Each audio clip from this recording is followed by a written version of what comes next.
প্ৰিয় ছাত্ৰ ছাত্ৰীসকল নমস্কাৰ। আজি মই তোমালোকলৈ আগবঢ়াম ৰেখা আৰু কোণ পাঠটো। ৰেখা আৰু কোণ সম্পৰ্কে তোমালোকে পূৰ্বৰ শ্ৰেণীসমূহত কিছু কথা পাইছা। আজি তাৰ আধাৰত আৰু কিছু কথা আগবঢ়াই নিয়াৰ চেষ্টা কৰা হ'ব। ছাত্ৰ ছাত্ৰীসকল, তোমালোকে ইতিমধ্যে ৰেখাখণ্ড, ৰশ্মি, কোণ এইকেইটাৰ সম্পৰ্কে পাইছা। তথাপি মই দেখুৱাওঁ ৰেখা কেনেধৰণে উপস্থাপন কৰা হয়। চিত্ৰত দেখুওৱা হৈছে AB এডাল সৰল ৰেখা, অৰ্থাৎ ৰেখা দুই ধৰণৰ, সৰল ৰেখা আৰু বক্ৰ ৰেখা। গতিকে AB হৈছে সৰল ৰেখা। AB সৰল ৰেখা এনেধৰণে দেখুওৱা হয়। পঢ়োঁতে আমি কি পঢ়িম? AB সৰল ৰেখা আৰু PQ হৈছে কি? PQ বক্ৰ ৰেখা।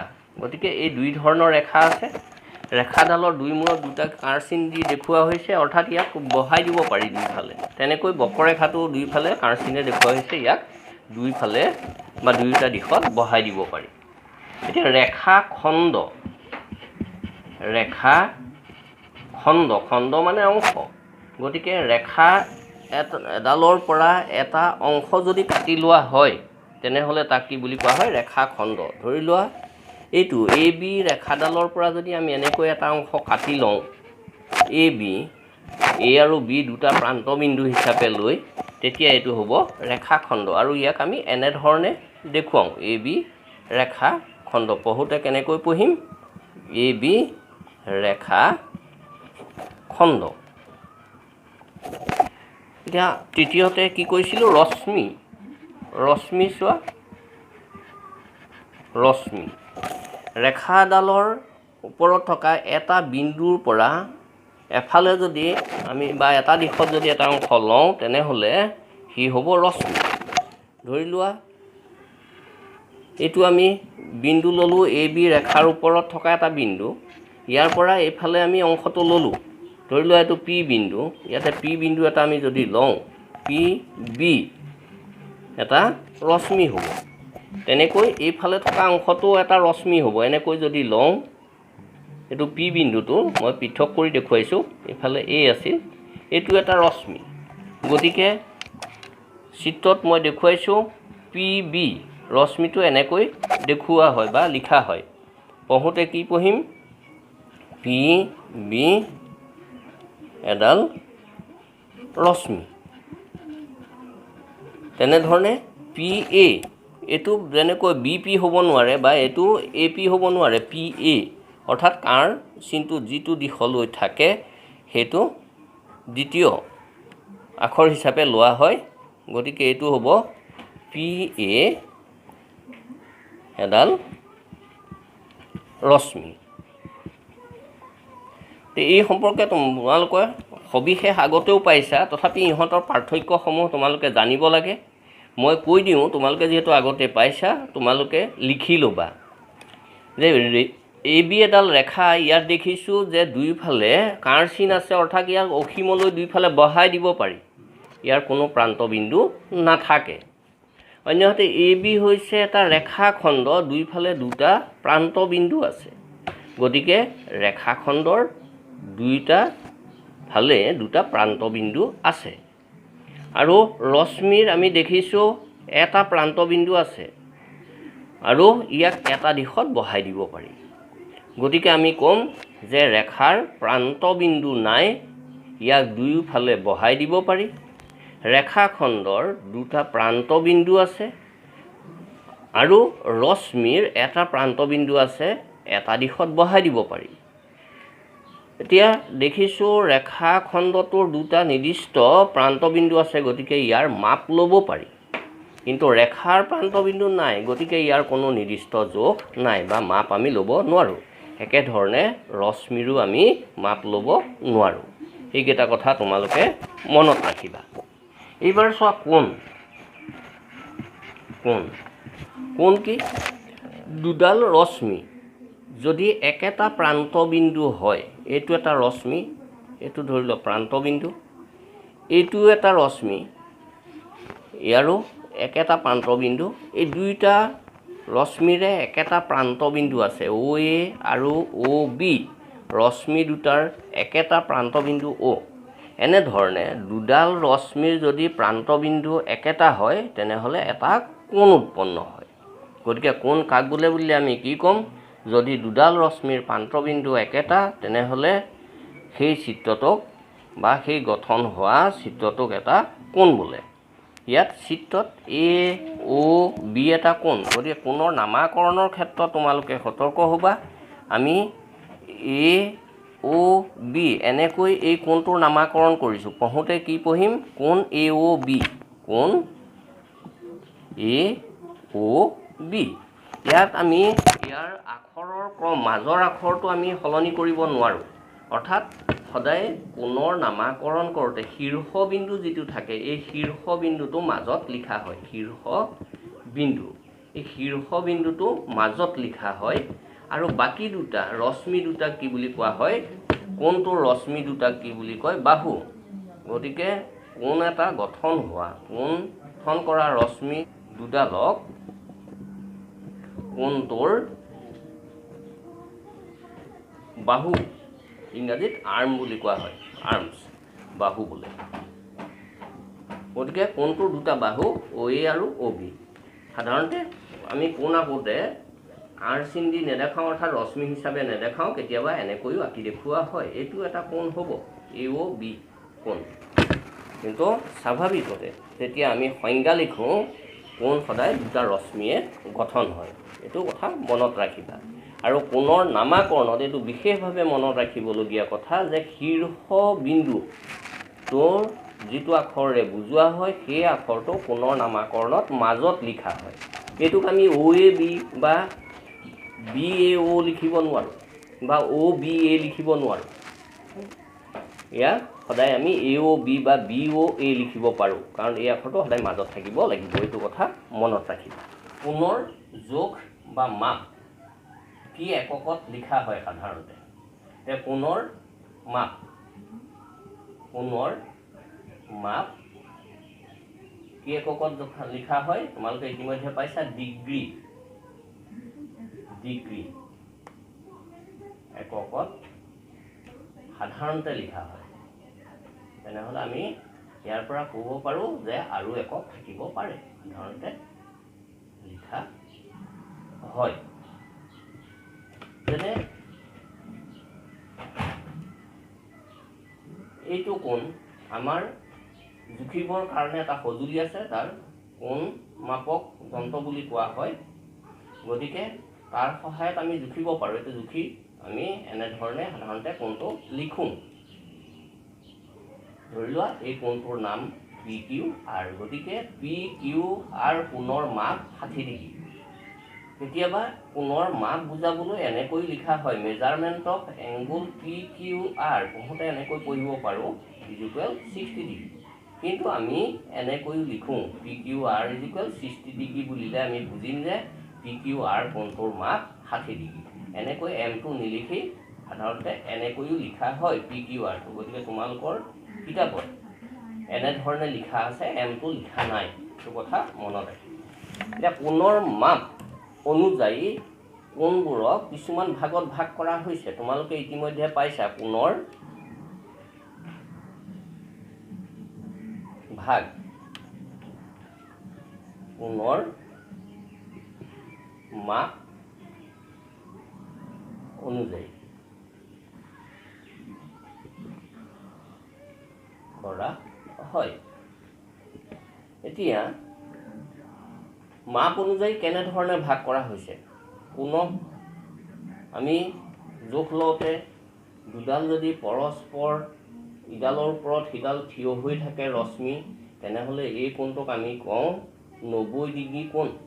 90 ডিগ্ৰী। আৰু ইয়াতকৈ যদি কম হয় তেনেহ'লে আমি সেই কোণটোক কি বুলি নামাকৰণ কৰিম? তোমালোকে ইতিমধ্যে পাইছা, 90 ডিগ্ৰীতকৈ সৰু কোণক সূক্ষ্ম কোণ বুলি কোৱা হয়। 90 ডিগ্ৰী কোণক কি বুলি কোৱা হয়? সমকোণ বুলি কোৱা হয়।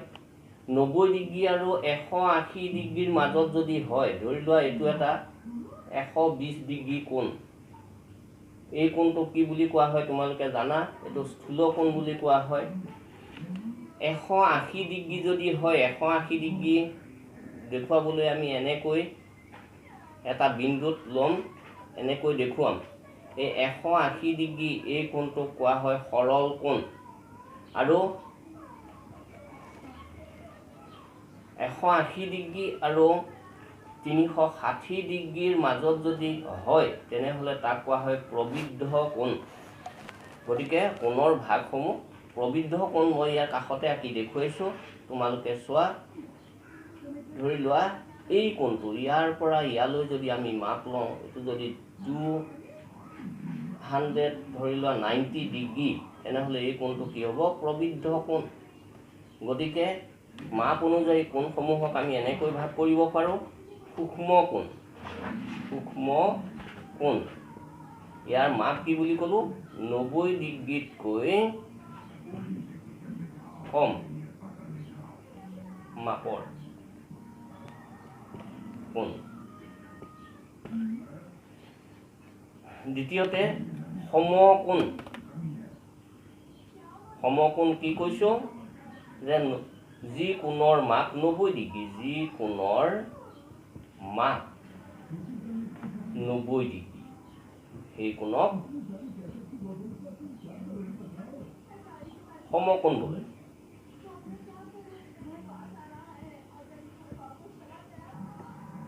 তিনি নম্বৰ স্থূল কোণ।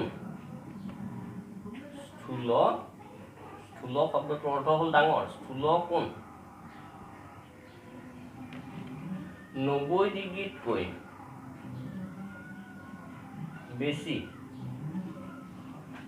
আৰু 180 ডিগ্ৰীতকৈ কম মাপৰ কোণক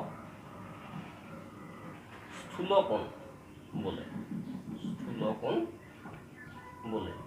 গতিকে মই আঁকি দিয়া চিত্ৰত 120 ডিগ্ৰীটো হ'ল স্থূল কোণ। 120 ডিগ্ৰী কোণটো এটা স্থূল কোণ। স্থূল কোণ। ইয়াৰ পিছত 4 নম্বৰত কি কৈছিলোঁ? সৰল কোণ। গতিকে যি কোণৰ মাপ 180 ডিগ্ৰী, যি কোণৰ মাপ 180 ডিগ্ৰী, তাক সৰল কোণ বোলে।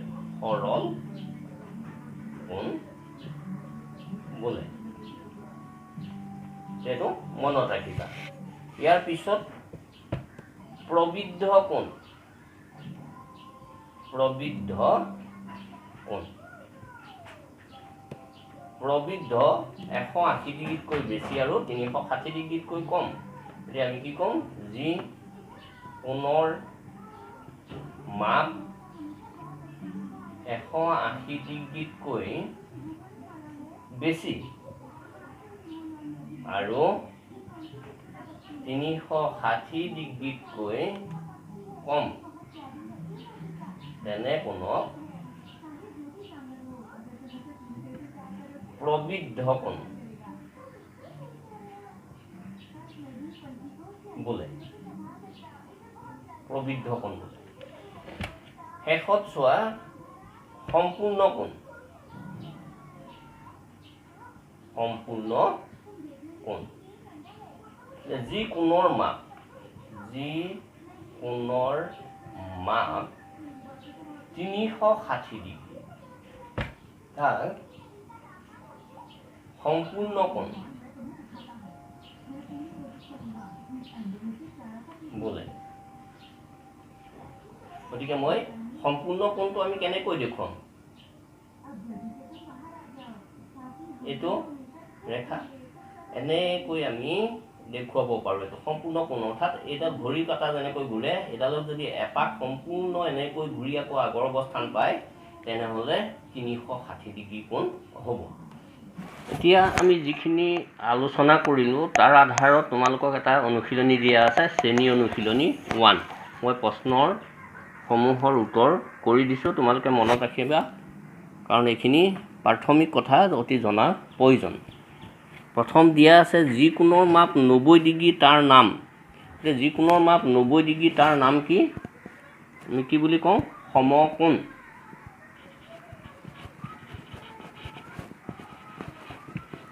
সমকোণ, এইটো হ'ব প্ৰথম প্ৰশ্নটোৰ উত্তৰ। যিকোণৰ মাপ 90 ডিগ্ৰী তাৰ নাম সমকোণ। যিকোণৰ মাপ 90 ডিগ্ৰীতকৈ কম তাৰ নাম, গতিকে মই 1, 2 দি লিখিছোঁ। যিকোণৰ মাপ 90 ডিগ্ৰীতকৈ কম তাক কি বুলি কোৱা হয়? ইতিমধ্যে আমি আলোচনা কৰিছোঁ, সূক্ষ্মকোণ। সূক্ষ্মকোণ। 3 নম্বৰ প্ৰশ্নত দিয়া আছে যিকোণৰ মাপ 90 ডিগ্ৰীতকৈ বেছি আৰু 180 ডিগ্ৰীতকৈ কম তাৰ নাম। গতিকে 90 ডিগ্ৰীতকৈ বেছি 180 ডিগ্ৰীতকৈ কম কোণক কি বুলি কোৱা হয়? স্থূলকোণ। স্থূলকোণ।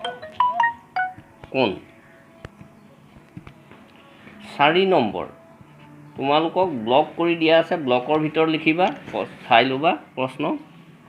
4 নম্বৰ প্ৰশ্নটো দিয়া আছে যিকোণৰ মাপ 180 ডিগ্ৰীৰ সমান তাৰ নাম। 180 ডিগ্ৰী কোণক কি বুলি কয়? সৰল কোণ। সৰল কোণ।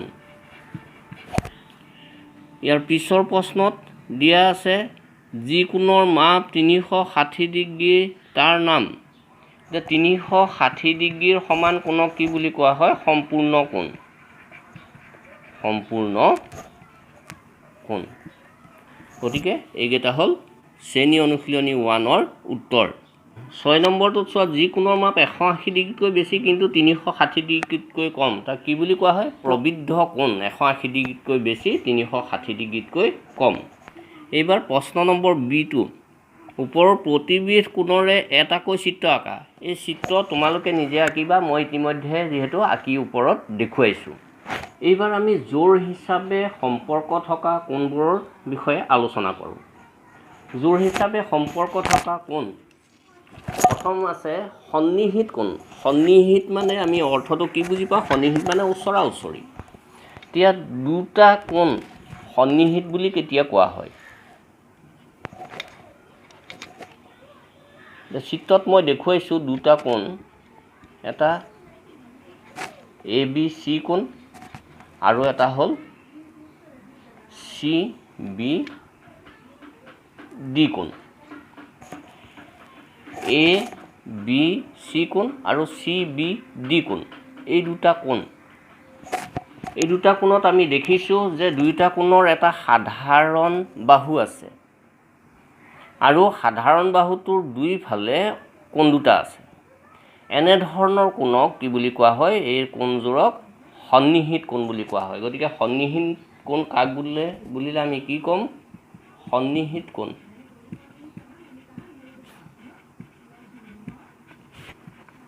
যদি দুটা কোণৰ শীৰ্ষ বিন্দু একেটা, যদি দুটা কোণৰ শীৰ্ষ বিন্দু একেটা আৰু কোণ দুটা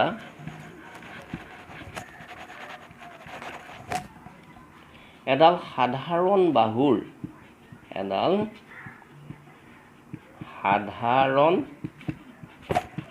বাহুৰ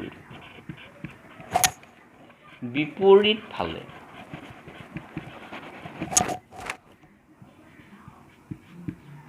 থাকে, তেন্তে সেই কোণ দুটাক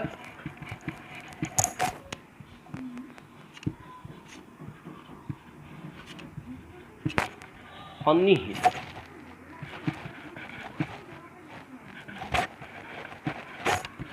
কোণ বোলে।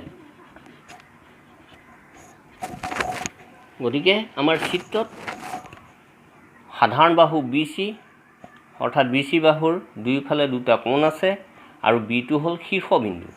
গতিকে এইটো সাধাৰণ শীৰ্ষবিন্দু। এতিয়া চোৱা, মই অন্য এটা চিত্ৰ দেখাইছোঁ। ইয়াতো দুটা কোণ দেখুওৱা হৈছে, পি অ' কিউ আৰু কিউ আৰ এছ। এই দুটা কোণ কিন্তু সন্নিহিত নহয়। গতিকে চিত্ৰত কি ক'ব পাৰোঁ আমি, কোণ পি অ' কিউ আৰু কোণ কিউ আৰ এছ সন্নিহিত কোণ নহয়। অন্যহাতে ওপৰত যিটো দেখুৱাইছিলোঁ তাত কোণ এ বি চি আৰু কোণ চি বি ডি সন্নিহিত কোণ। এইটোত কিয় সন্নিহিত নহয়? যিহেতু ইহঁতৰ শীৰ্ষবিন্দু বেলেগ বেলেগ। কাৰণ কোণ দুটাৰ শীৰ্ষবিন্দু একে নহয়। গতিকে এই কথাটো মন কৰিবা, একে নহয়। এইবাৰ চোৱা চিত্ৰত এ অ' বি কোণ আৰু এ অ' চি কোণ। কোণ এ অ' বি আৰু কোণ এ অ' চি যদি লওঁ, ইহঁত সন্নিহিত নহয়। সন্নিহিত নহয়। কি কাৰণে? ইহঁতৰ সাধাৰণ বাহুৰ একেফালে দুটা কোণ আছে, এ অ' বি, এ অ' চি। গতিকে অ' এটো সাধাৰণ বাহু দুইটা কোণৰ কাৰণে, আৰু কোণ দুটা সাধাৰণ বাহুৰ একেফালে আছে। গতিকে কাৰণটো কি হ'ব? কাৰণ সাধাৰণ বাহু অ' এৰ একেফালে দুয়োটা কোণ আছে। এইবাৰ আহোঁ আমি পূৰক কোণ কি? পূৰক কোণ। পূৰক কোণ মানে কি? যদি দুটা কোণৰ মাপৰ সমষ্টি 90 ডিগ্ৰী হয়, ধৰি লোৱা এইটো এটা 30 ডিগ্ৰী কোণ আৰু ইয়াৰ কাষতে আমি আৰু এটা দেখুৱাইছোঁ, এইটো ধৰি লোৱা 60 ডিগ্ৰী কোণ। এইটো 30 ডিগ্ৰী, এইটো 60 ডিগ্ৰী। জোখা নাই, তোমালোকে পুনমা যন্ত্ৰৰ সহায়ত জোখ লৈ আঁকিবা। এ অ' বি এটা কোণ আৰু চি ডি ই এই দুটা কোণ লৈছোঁ। ধৰা এইটো 30 ডিগ্ৰী, এইটো 60 ডিগ্ৰী, দুইটা যোগ কৰিলে কিমান হ'ব? 90 ডিগ্ৰী। গতিকে পূৰক কোণ কাক বোলে? যদি দুটা কোণৰ মাপৰ সমষ্টি 90 ডিগ্ৰী হয়, তেন্তে এটাক আনটোৰ পূৰক কোণ বোলে। গতিকে আমি সংজ্ঞা কি লিখিম? যদি দুটা কোণৰ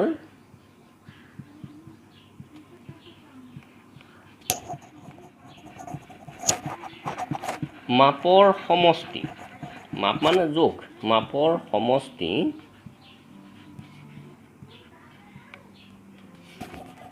90 ডিগ্ৰী হয়, তেন্তে এটা আনটোৰ পূৰক কোণ বোলে। পূৰক কোণ বোলে। এতিয়া চিত্ৰত আমি কি দেখিছোঁ? কোণ এ অ' বি সমান 30 ডিগ্ৰী, কোণ চি ডি ই সমান 60 ডিগ্ৰী। যদি দুইটা যোগ কৰোঁ, কোণ এ অ' বি যোগ কোণ চি ডি ই সমান কিমান পাওঁ? 30 ডিগ্ৰী যোগ 60 ডিগ্ৰী সমান 90 ডিগ্ৰী। গতিকে আমি ইয়াৰ পৰা লিখিব পাৰোঁ এতেকে কোণ এ অ' বি এৰ পূৰক কোণ চি ডি ই, বা কোণ চি ডি ইৰ পূৰক কোণ এ অ' বি। এইবাৰ পূৰক কোণৰ আধাৰত দিয়া শ্ৰেণী অনুশীলনী 2ৰ প্ৰশ্নকেইটাৰ উত্তৰ চোৱা। প্ৰশ্নকেইটা কি কি দিয়া আছে? প্ৰথম দিয়া আছে 40 ডিগ্ৰীৰ পূৰক কোণ কিমান, বা কোনটো কোণ কাৰ পূৰক বিচাৰি উলিয়াবলৈ দিছে। 40ৰ পূৰক কোণ কি হ'ব? 40ৰ পূৰক কোণ 50 ডিগ্ৰী। গতিকে চিত্ৰকেইটা তোমালোকে চোৱা 50 ডিগ্ৰী কোণ আছেনে নাই। গতিকে 1 নম্বৰটোৰ পূৰক কোণ ইয়াত নাই, কাৰণ 40ৰ পূৰক কিমান হ'ব? 50 ডিগ্ৰী। 1 নম্বৰটোৰ গতিকে কি নাই বুলি ক'ম আমি? 40 ডিগ্ৰীৰ পূৰক কোণৰ চিত্ৰ নাই, কাৰণ 40ৰ পূৰক কিমান হ'ব? কাৰণ 40 ডিগ্ৰীৰ পূৰক সমান 90 ডিগ্ৰী বিয়োগ 40 ডিগ্ৰী সমান 50 ডিগ্ৰী। এতিয়া 50 ডিগ্ৰীৰ কোণ এটাও দিয়া নাই, গতিকে 40ৰ পূৰক নাই। দ্বিতীয়টোত চোৱা 80 ডিগ্ৰীৰ পূৰক। 80 ডিগ্ৰীৰ পূৰক কিমান আমি উলিয়াই লওঁ। 80 ডিগ্ৰীৰ পূৰক কোণৰ মাপ কিমান হ'ব? সমান 90। চিত্ৰত চোৱা 10 ডিগ্ৰী কোণ আছেনে নাই। গতিকে চিত্ৰ 4 এটাকে চিত্ৰটো 80 ডিগ্ৰীৰ পূৰক। এবাৰ 3 নম্বৰ প্ৰশ্নটোত চোৱা কি দিয়া আছে। 3 নম্বৰত দিয়া আছে 30 ডিগ্ৰী। 30 ডিগ্ৰীৰ পূৰক কিমান হয়? 30 ডিগ্ৰীৰ পূৰক কোণ সমান কিমান হ'ব? 90 ডিগ্ৰী বিয়োগ 30 ডিগ্ৰী সমান 60 ডিগ্ৰী। সদায় 90ৰ পৰা কোণটো বিয়োগ কৰি পূৰক কোণ উলিওৱা হয়। গতিকে এতিয়া আমি চিত্ৰত চাওঁ 60 ডিগ্ৰী আছেনে নাই। চিত্ৰত দেখিছোঁ যে 5 নম্বৰ তো 30 ডিগ্ৰীৰ পূৰক, গতিকে 5 নং চিত্ৰ তো 30 ডিগ্ৰীৰ পূৰক কোণ। এইবাৰ 4 নম্বৰটো চাওঁ। 4ত দিয়া আছে 10 ডিগ্ৰী। এতিয়া 10 ডিগ্ৰীৰ পূৰক কি হ'ব? 10 ডিগ্ৰীৰ পূৰক কোণ সমান কিমান হ'ব? 90 ডিগ্ৰী বিয়োগ 10 ডিগ্ৰী সমান 80 ডিগ্ৰী। গতিকে 80 ডিগ্ৰী থকা কোণটো হৈছে 2 নম্বৰ। গতিকে আমি লিখিব পাৰোঁ 2 নং চিত্ৰটো 10 ডিগ্ৰীৰ পূৰক।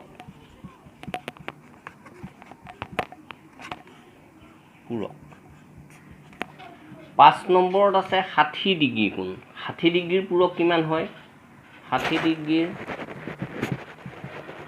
পূৰক কোণ সমান কেনেকৈ উলিয়াম? 90 ডিগ্ৰী বিয়োগ 60 ডিগ্ৰী সমান 30 ডিগ্ৰী। গতিকে 30 ডিগ্ৰী কোনটো চিত্ৰত আছে আমি চিত্ৰৰ পৰা চাই ল'ম। 3 নম্বৰ। গতিকে আমি লিখিম 3 নং চিত্ৰটো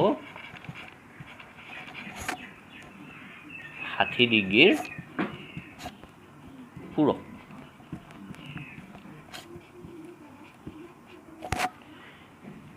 এবাৰ বি নম্বৰ প্ৰশ্নটো দিয়া আছে চিত্ৰবোৰৰ কোনটো কোণৰ পূৰক চিত্ৰ নাই। গতিকে আমি ইতিমধ্যে লিখিছোঁৱেই যে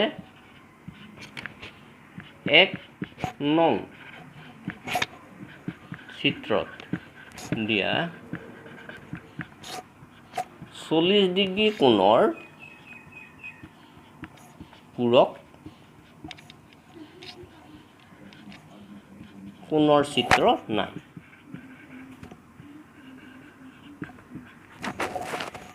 এবাৰ প্ৰশ্ন নম্বৰ চি চোৱা। উত্তৰ লিখা সমকোণ এটাৰ পূৰক কোণ কিমান? সমকোণ এটাৰ পূৰক কোণ কিমান হ'ব?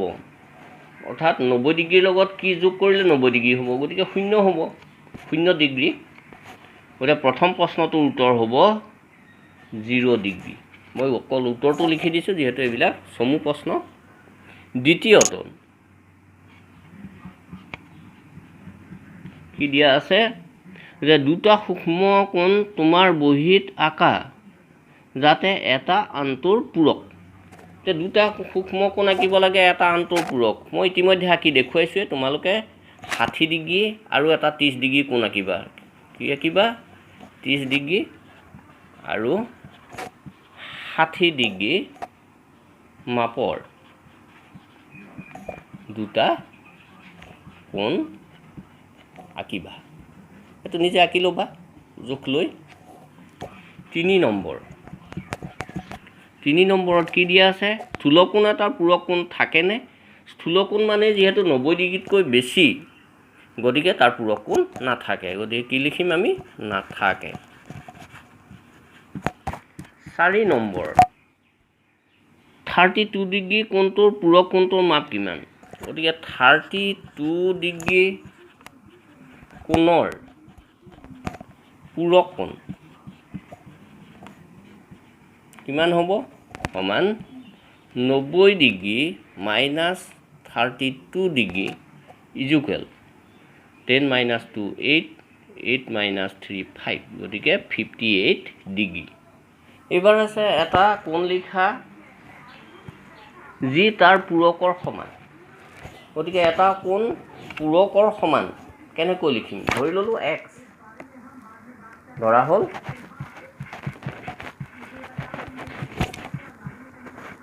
কোণটো x ডিগ্ৰী। গতিকে কি হ'ব? x ডিগ্ৰীৰ পূৰক x ডিগ্ৰীৰ সমান বুলি কৈছে। x degree plus x degree equal, গতিকে কিমান হ'ব লাগিব? 90 ডিগ্ৰী বা twice x equal 90। x equal গতিকে কি হ'ব? 90/2 ইজুকেল 45। এতেকে 45 ডিগ্ৰী কোণৰ পূৰক 45 ডিগ্ৰী। এইটোৱে হ'ব উত্তৰ। এইবাৰ আমি চাওঁ সম্পূৰক কোণ কাক বোলে। সম্পূৰক কোণ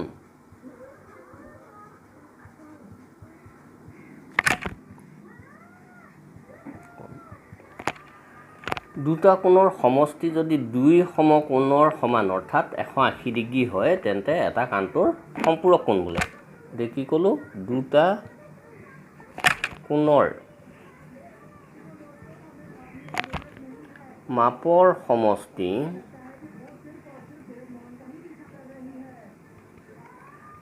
দুই সমকোণ অৰ্থাৎ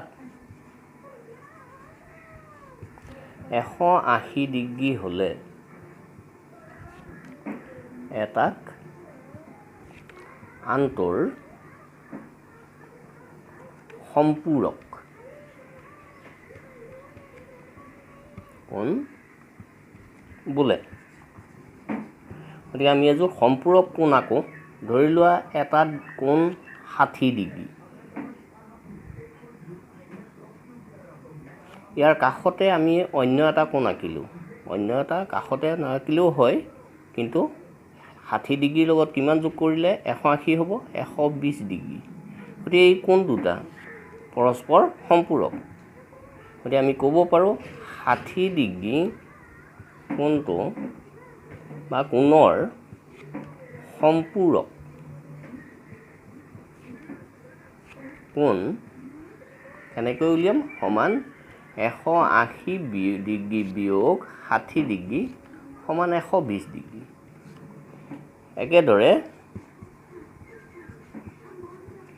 120 ডিগ্ৰী কোণৰ সম্পূৰক 60 ডিগ্ৰী। গতিকে মনত ৰাখিবা চিত্ৰটো সহ। এতিয়া আমি চাওঁ ইয়াৰ আধাৰত দিয়া শ্ৰেণী অনুশীলনী 3। প্ৰথম প্ৰশ্নটো দিয়া আছে প্ৰতিটো কোণৰে সম্পূৰক কোণৰ মাপ কাষে কাষে লিখা। গতিকে আমাক এটা কোণ দিয়া আছে, তাৰ কাষত সম্পূৰক কোণ লিখিব লাগে। শ্ৰেণী অনুশীলনী 3। 1 নম্বৰ প্ৰশ্নত দিয়া আছে 1 ডিগ্ৰীৰ কাষত আমি ইয়াৰ সম্পূৰক কোণটো লিখিবলৈ দিছে 1 ডিগ্ৰীৰ সম্পূৰক কিমান হ'ব 1ৰ লগত কিমান প্লাছ কৰিলে 180 ডিগ্ৰী হ'ব গতিকে 179 ডিগ্ৰী দ্বিতীয়টো দিয়া আছে 10 ডিগ্ৰী 10ৰ লগত কিমান প্লাছ কৰিলে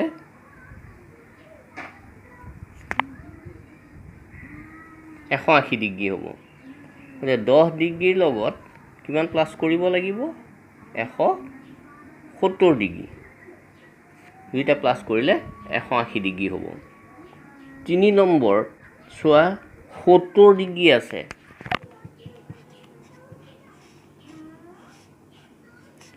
70 ডিগ্ৰীৰ লগত কিমান প্লাছ কৰিলে 180 হ'ব 110 ডিগ্ৰী 4 নম্বৰ কিমান দিয়া আছে 130 ডিগ্ৰী গতিকে 130 ডিগ্ৰী কোণৰ সম্পূৰক 130ৰ লগত কিমান প্লাছ কৰিলে 180 হ'ব 50 ডিগ্ৰী 5 নম্বৰত চোৱা 175 ডিগ্ৰী 175ৰ লগত কিমান প্লাছ কৰিলে 80 ডিগ্ৰী 180 ডিগ্ৰী হ'ব গতিকে 5 ডিগ্ৰী 6 নম্বৰত 100 ডিগ্ৰী দিয়া আছে 100 ডিগ্ৰীৰ সম্পূৰক 100 ডিগ্ৰীৰ সম্পূৰক হ'ব 80 ডিগ্ৰী 100 আৰু 80 যোগ কৰিলে 180 হ'ব এবাৰ বি দিয়া আছে 1 নম্বৰ বিৰ 1টোত দিয়া আছে এটা সমকোণৰ সম্পূৰক কোণ কি এটা সমকোণৰ সম্পূৰক কোণ কি হ'ব মই অকল উত্তৰটো লিখি দিছোঁ তোমালোকে প্ৰশ্নৰ লগত কাষত এটো পুৰাবা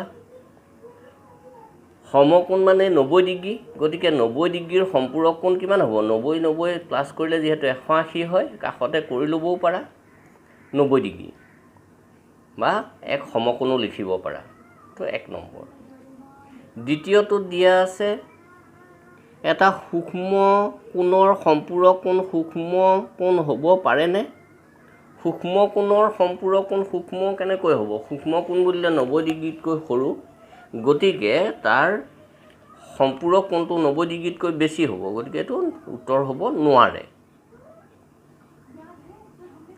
সূক্ষ্ম কোণৰ সম্পূৰক কোণ সদায় স্থূল কোণ হয় 3 নম্বৰটো চোৱা কি দিয়া আছে যে এটা স্থূল কোণৰ সম্পূৰক কোণ স্থূল কোণ হ'ব পাৰেনে স্থূল কোণ মানে ইতকৈ বেছি গতিকে 90 ডিগ্ৰীতকৈ যদি এটা কোণ বেছি হয় তেনেহ'লে দুটা কোণ যোগ কৰি 180 হ'বলৈ হ'লে আনটো কোণ 90 ডিগ্ৰীতকৈ কম হ'ব লাগিব তেনেহ'লে এটো কি হ'ব উত্তৰ নোৱাৰে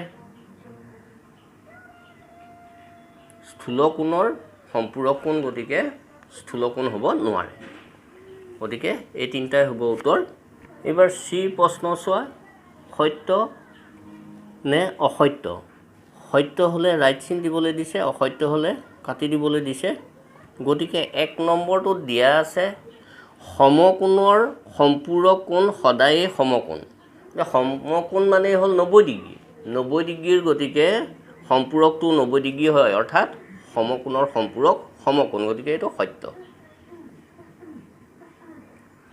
2 নম্বৰ দিয়া আছে সকলো কোণৰে সম্পূৰক কোণ আছে সকলো কোণৰ সম্পূৰক কোণ নাই কাৰণ 180 ডিগ্ৰীতকৈ বেছি হ'লে ধৰি লোৱা 270 ডিগ্ৰীৰ সম্পূৰক কোণ নাই গতিকে এটো অসত্য 3 নম্বৰ দিয়া আছে দুটা সম্পূৰক কোণৰ এডাল সৰল ৰেখাত মিলাব পাৰি দুটা সম্পূৰক কোণ এডাল সৰল ৰেখাত মিলাব পাৰি এটো সত্য কাৰণ দুইটা যোগ কৰিলে 180 ডিগ্ৰী হ'ব গতিকে এডাল সৰল ৰেখাত আমি প্ৰতিষ্ঠা কৰিব পাৰোঁ শেষৰ প্ৰশ্ন ডি কি দিয়া আছে এটা কোণ লিখা যি তাৰ সম্পূৰকৰ সমান গতিকে আমি ধৰি লওঁ ধৰা হ'ল কোণটো x ডিগ্ৰী গতিকে কি হ'ব x degree plus x degree equal 180 degree হ'ব লাগিব দুইটা যেহেতু সমান বুলি কৈছে আৰু এটা আনটোৰ সম্পূৰক গতিকে ইয়াৰ পৰা লিখিব পাৰোঁ 2x ইকুৱেল 180 বা x = 180 হৰণ 2 সমান কিমান পালোঁ 90। গতিকে 90 ডিগ্ৰীৰ সম্পূৰক কোণ কি হ'ব এতেকে 90 ডিগ্ৰীৰ সম্পূৰক কোণ 90 ডিগ্ৰী, এইটোৱে হ'ব উত্তৰ।